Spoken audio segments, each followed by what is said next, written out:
What's up and welcome back to the channel. Today we're going to be cracking into the Hot Wheels RLC 1991 BMW M3.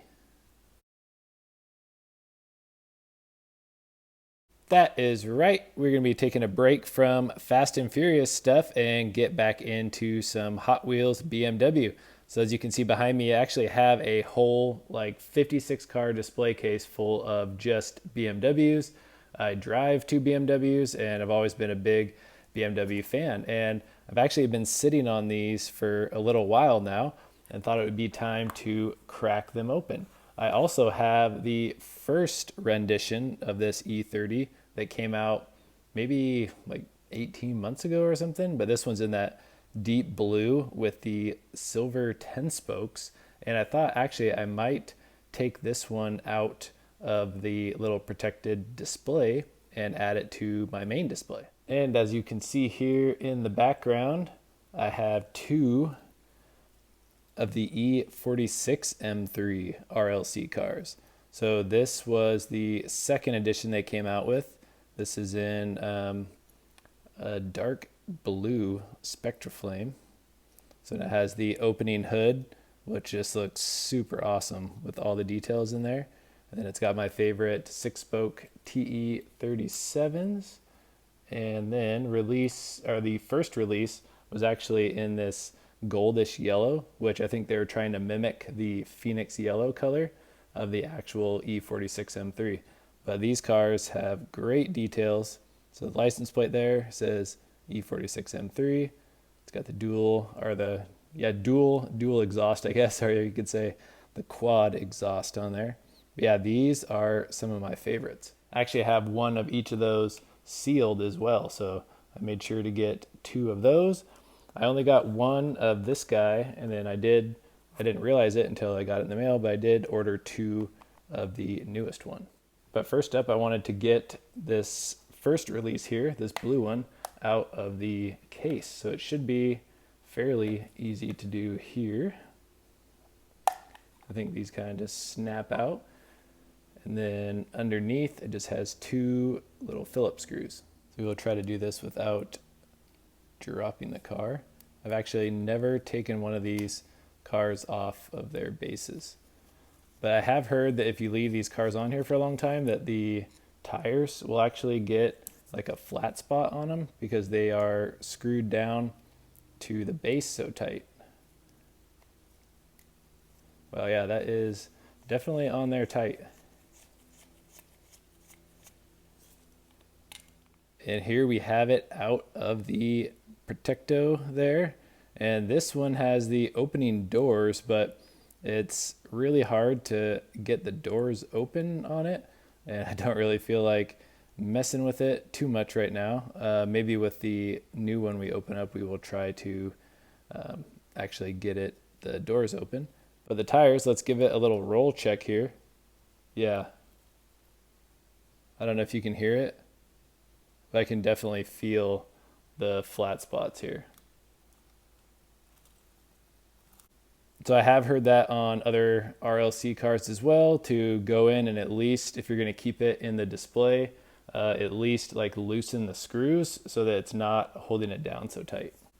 The nice thing about the blue one, so this is back when the cars were still numbered. So this one was 26,532 out of 30,000.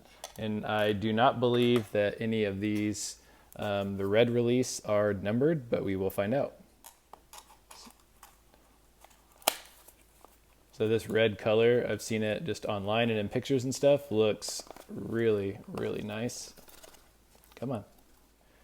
Did not want to come out of its box there. So once you get it out of the first box, we have the second box. This is just the cover that goes over that display case, which is nice. You have the silhouette of the front of the car. Then you got 1991 BMW M3.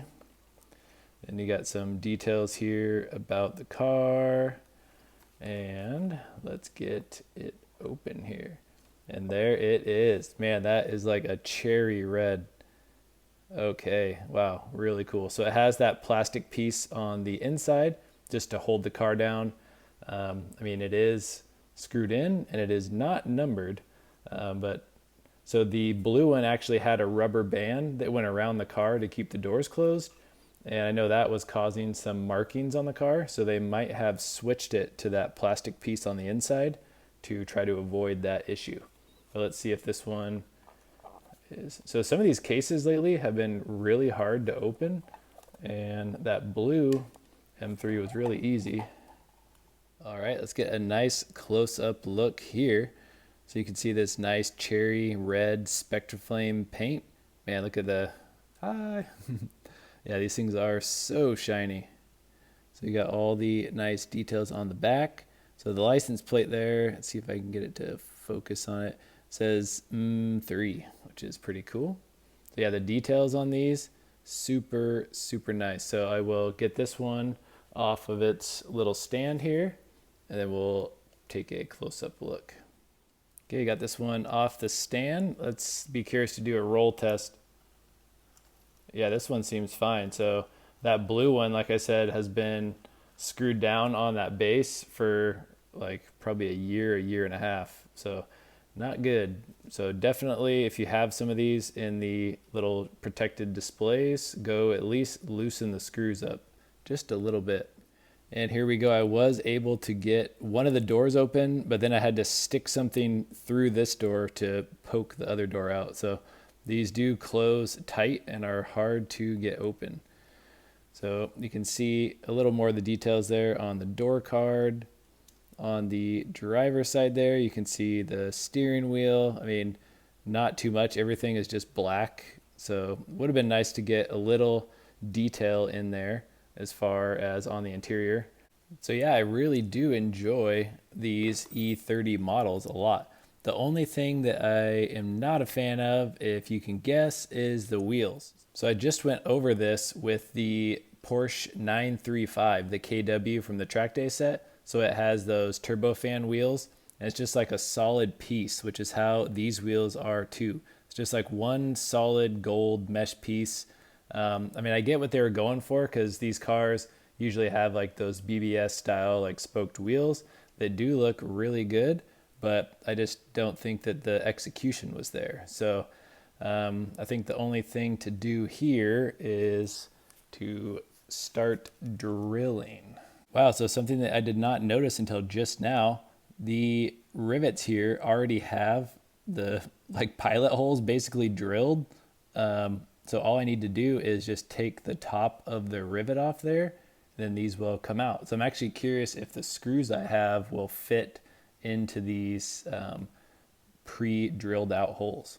And the answer is yes. So the screws that I usually use actually screw right into these holes. So this is actually going to be extremely easy, as all we have to do is just take the top off of the rivet, and then everything is already pre-drilled and threaded and ready to go. So this is my first time ever wheel swapping or drilling into a RLC. So I am a little bit nervous here and actually don't really know what to expect, or curious to see if it is just like a normal car once you take it apart.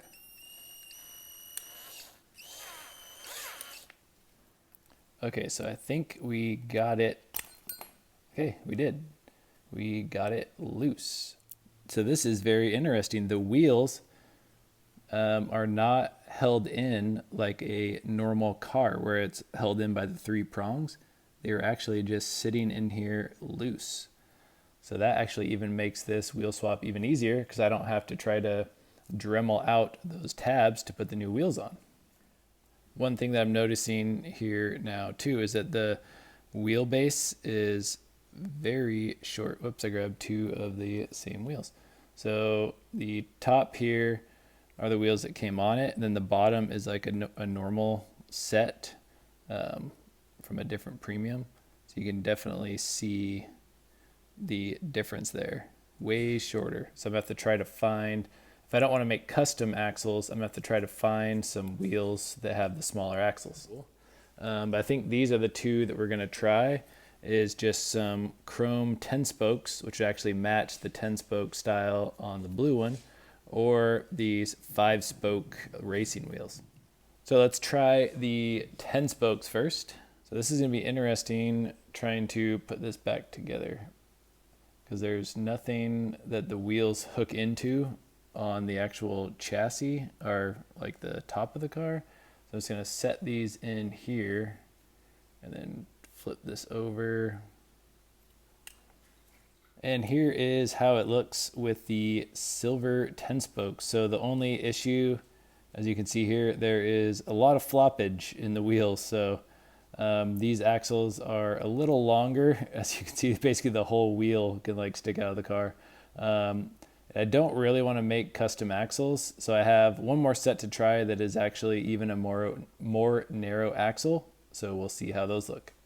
And here was choice number 2 with the gray 5 spokes, which these axles, as you can see, still a little bit of flop, but I just cannot believe how small, like the axles that come on this RLC BMW are just so teeny.